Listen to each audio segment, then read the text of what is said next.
இன்னைக்கு பிரேக்ஃபாஸ்ட்டுக்கு தேங்காய் பால் ஆப்பம் என்னோட ஃபேவரட் டிஷ் இது.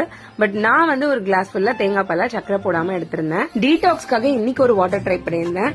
ஒரு கைப்பிடி புதினா, கொஞ்சமா இஞ்சி இதை போட்டு நல்லா அரைச்சு ஃபில்டர் பண்ணி 1 லிட்டர் வாட்டர் பாட்டில் தண்ணியில மிக்ஸ் பண்ணி எடுத்துக்கோங்க. அது கூடவே கொஞ்சமா லெமன், சியா சீட்ஸ் போட்டு லைட்டா ஒரு பிஞ்ச் சால்ட் போட்டு மிக்ஸ் பண்ணி அந்த 1 லிட்டர் வாட்டர் பாட்டிலையும் பினிஷ் பண்ணிடுங்க. செம்மையா இருக்கும், ரொம்பவே ரெஃப்ரெஷிங்கா இருக்கும். ஒரே ஒயிட் சாஸ் பாஸ்தா கிரேவிங். சரி ஓகே செஞ்சிருவோம் அப்படின்னு சொல்லிட்டு ஒரு பேன்ல கொஞ்சமா பட்டர், குட்டி குட்டியா நறுக்கின பூண்டு, காலிஃபிளவரை நல்லா துருவிட்டு அது சுடு தண்ணியில போட்டு எடுத்துக்கணும். கொஞ்சமா கோஸ், குட்டி குட்டியா நறுக்கின காளான் எல்லாத்தையும் சேர்த்து நல்லா சாட்டே பண்ணிட்டு என்னென்ன சீசனிங் தேவையோ அது எல்லாத்தையும் போட்டுக்கிட்டு புரோட்டீனுக்காக பன்னீரையும் சேர்த்துக்கிட்டேன். ஆல்மண்ட் மில்க் கொஞ்சமா போட்டு கொஞ்சோண்டு கிரீம் போட்டு கடைசியா அது மேல ஒரு சீஸ் வச்சு சாப்பிட்டோம்னா செம்ம டேஸ்டா இருந்தது. டெய்லி மத்தியானம் தூங்குற பழக்கம்லாம் எனக்கு இல்ல. பட் என்னைக்காவது ஒரு நாள் தூங்கி எந்திரிச்சா போதும். தூங்கி எந்திரிச்சோடனே அப்படி ஒரு பசி எடுக்கும். அந்த மாதிரி ஒரு டே தான் எனக்கு இன்னைக்கு. கார்ப்ஸே எடுக்க கூடாதுன்னு நினைச்சேன். கொஞ்சம் ஸ்நாக்ஸ் சாப்பிட்டு 1/2 hour வாக்கிங்கோட டே கம்ப்ளீட் பண்ணிருக்கேன்.